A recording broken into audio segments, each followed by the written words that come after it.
My family consists of dad, mom, and a brother, all of whom are quite timid. Though reserved sounds nicer, they're actually shy and not good at asserting themselves. As a result, they often end up shortchanged. Ever since I was aware, I've seen my parents and brother like this and made sure not to end up like them, who I considered bad examples. So, I'm probably the most grounded and realistic in my family. I left home for college and have been living and working in another state since then. I only return home for Christmas and family gatherings, but I'm enjoying my life. One day, I got a call from Mom. "Mom, long time no see. How are you?" "Oh, Amanda, me and your dad are doing fine." Despite her words, I could tell from her voice she wasn't upbeat. "Mom, did you call for a reason? Is something wrong?" "Well, it's about Matthew." Matthew is my brother's name. As I mentioned earlier, he's the epitome of our family's traits. Gentle, indecisive, and laid back. He's a slow-paced but smart guy who works for a big company. I wondered what was up with Matthew. He's got a girlfriend, and they've decided to get married. "Oh, that's great news! Congratulations! But why do you sound so down then?" Mom sighed before explaining. "Ugh, she's pregnant, and it's a shotgun wedding. It's all been very rushed. We haven't even met her family yet. We've asked her to arrange a dinner together sometime soon." I understood why Mom was a bit down. For parents in their middle age, it must be shocking. It's a hurried marriage, and they haven't had a proper chance to interact with the other family, which worries Mom. But having a grandchild should be a joy for them. Well, it might be out of order, but it's your first grandchild, right? They'll surely be adorable. So embrace Matthew's new family. I'll prepare both a wedding and a baby gift. Yeah, you're right. Thanks, Amanda. That was the end of our call. Matthew can be a handful, but it's good that kind-hearted Matthew has found someone special. Moreover, for me, having an expanded family is something I'm truly happy about. I'll probably go back home next at Christmas. I'm looking forward to meeting my sister-in-law then. However, that year, I was too busy with work and personal matters to visit home. I decided to at least call home and apologize to sister-in-law over the phone. "Mom, how have things been?" "Amanda, it's been a while. Christmas must have been tough for you. Don't worry about us, just take your time to rest.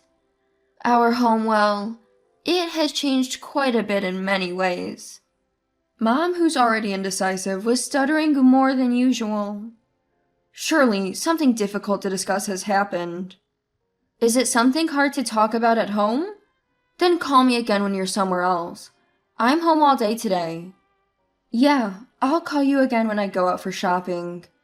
She hung up, and about an hour later, I received a call from Mom. "Amanda, you see, Matthew and his family are living with us now. And our house doesn't have many spare rooms, right? Sarah, Matthew's wife, really wanted a room to sleep in alone, so we cleared out your room for her to use. Sorry for doing that without asking. Our house is a single-family home, but it's just the right size for our family. It's somewhat unsuitable for accommodating Matthew and his wife." I thought, doesn't Matthew realize this? But Mom said that Matthew loves Sarah and is pretty much doing whatever she wants, overlooking her faults. "Can you tell me everything from the beginning?" When I asked, Mom hesitantly began to explain.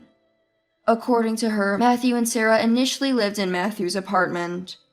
But Sarah had some noise disputes with the neighbors, leading to a falling out and eventually being asked to leave by the landlord. But that wasn't the only issue. Matthew and his wife were supposed to stay only for a few nights until they found a new place.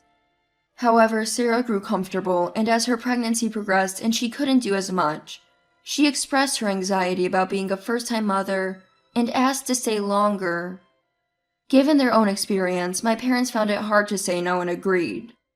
Shouldn't you have said no at that point? I couldn't help but interject in the middle of Mom's story.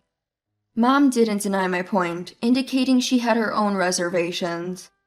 I thought it was understandable, given the difficulties of childbirth. But gradually, I started to think that the impression of her being straightforward was changing. Maybe she's just being selfish. When I asked what made her think that, it seemed to start with the room issue. Sarah said she couldn't sleep with other people's living noises around. She's tired every day with her big belly, and lack of sleep is a problem, so she wanted a room to herself. So that's why it was my room. Yes, she said if you weren't coming back soon, it would be a waste to just leave it empty. But we thought she'd leave after the birth, so as a temporary measure, we cleared out as much of your stuff as we could to make the room livable for Sarah. Probably that's what escalated her selfishness, and now you're stuck with it. That's right, exactly. What about Matthew? It's strange he doesn't say anything about Sarah being like this. Matthew just says she's on edge because of the pregnancy, or to be generous with her. But the baby is born, right? Shouldn't Matthew be getting serious about finding a place? Matthew's away on a long business trip now. He doesn't take childcare leave? Sarah said there's no need for him to take a break to care for the baby since we're here, so Matthew is working as usual. It's like she set things up to treat my parents like housekeepers. Should I say something? It involves my room after all. No, stop. If Sarah and you, Amanda, don't get along, it'll be tough for the grandchild, Daniel. Mom's fine, and so is Dad. Just listening to my complaints makes me happy. That ended the conversation with Mom. In the end, I only know Sarah by name. I don't know her face, voice, and she doesn't reach out to me. Seems she has no interest in someone like me. I thought I'd be happy to have a sister, but it doesn't seem like I'll be able to like her at all. Sometime after Christmas had passed, I called Mom. I was concerned about recent developments. Mom, how have things been lately? Oh, Amanda, actually... Mom shared an even more unbearable story than the last call. It seems Sarah is hardly doing any childcare. She says, mother-in-law is more experienced and a homemaker, so it's okay to leave it to her. And goes out to play with her friends or her own parents, leaving the baby with us. Sarah's parents, it seems, have barely had any real conversations with her. When Sarah wants them as a wallet for shopping, she calls them from Atlanta, drags them around, and then quickly sends them back once she's done. At times, she leaves Daniel for about a week to return to her parents' home or go on a trip. She seems even freer than before Daniel was born. Our house, but now everything revolves around Sarah. It feels so uncomfortable in our own home. She said she wants to throw a first birthday party for Daniel, and just thinking about how it will be used again is already distressing. I doubt anything I say would matter since I haven't even talked to her. It's up to Matthew or you guys who are actually suffering. I said and hung up, but the next call came much sooner than usual. Rather, just a few days later. When I noticed the incoming call, I felt a bit scared.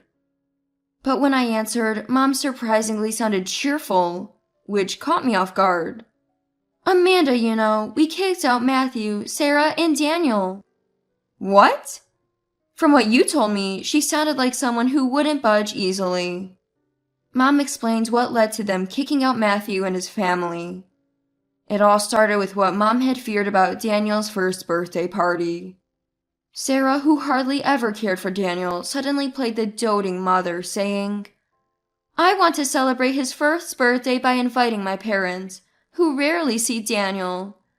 So, could you, mother-in-law and father-in-law, please leave the house for half a day? Mom thought to herself, at this rate she'll take over our house. So, Dad and I said it. After using us for so long, not letting us be part of such an important birthday party is outrageous. We won't lend our house for the event, and they should leave immediately. We had them pack their things on the spot. It was the first time I shouted like that, and the first time I saw Dad so angry. That's incredible, Mom, you guys. Afterward, there was a lot of knocking and ringing, but we ignored it and they eventually stopped. So they must have found a place and are doing fine as a family of 3 now. Mom seemed utterly uninterested in Sarah after having kicked her out. But it must be sad not to see Daniel anymore. Well, yes. But with such a mother, as much as it pains me for Daniel, I don't want any involvement. Anyway, we've restored your room, so you can come back anytime. Well, I'm just glad you guys are feeling better. That's how the call ended. It was pleasant throughout. Not only has the house returned to normal, but Mom seems back to herself, which is a relief. Right after the call ended, I received a call from an unknown number. After ignoring it repeatedly, this same number kept calling, so I reluctantly answered. It was a woman's voice I didn't recognize, speaking rapidly. Amanda, this is Sarah, Matthew's wife. Your parents kicked me out, and I want you to talk to them for me. But I had no intention of taking seriously a call from someone I'd never met or spoken to. Who are you? How rude to call out of the blue like this. I just told you. I'm your sister-in-law, Sarah. Nice to meet you, but please help me. No, Sarah, that's just too unreasonable. Your attitude towards me is one thing, but treating my parents like housemaids? You're not my family. That's unacceptable. If you call again, I'll report you. And with that, I hung up. After that, Sarah never called again. I don't know what happened to the birthday party, but when Daniel turned 2, Matthew and Sarah got divorced. Matthew had a DNA test done because Daniel didn't resemble him at all. It turned out there was no biological relation, and upon confronting Sarah, it was revealed she was 2-timing Matthew with another man. Moreover, she had told her parents that she was married to this other man, introducing him as her husband when they met, not Matthew. Matthew was just conveniently used for his home and money. Enraged, he immediately divorced her. During the divorce proceedings, it came out that Sarah had lied to her own parents too, leading to a fallout. Now she's probably struggling alone with childcare, clueless and paying alimony. I heard all this when I visited my parents. As for Matthew, he wanted to return home after the divorce, but my parents refused. I agree with them. When they were suffering, Matthew did nothing. They've had enough, telling him to fend for himself and barely keeping in touch since. Peace has returned to my childhood home. It felt like a long ordeal. It's like brood parasitism, a terrible story. I said, and my parents just smiled wryly. Well, let's forget the past. But Amanda, I really want to see a grandchild truly related by blood. Isn't there someone for you? I can handle such questions over the phone, but face to face, I'm at a loss for words. The weight of expectation seems heavier after Matthew's marriage disaster. I don't know where he is now, but I feel like finding him and giving him a piece of my mind.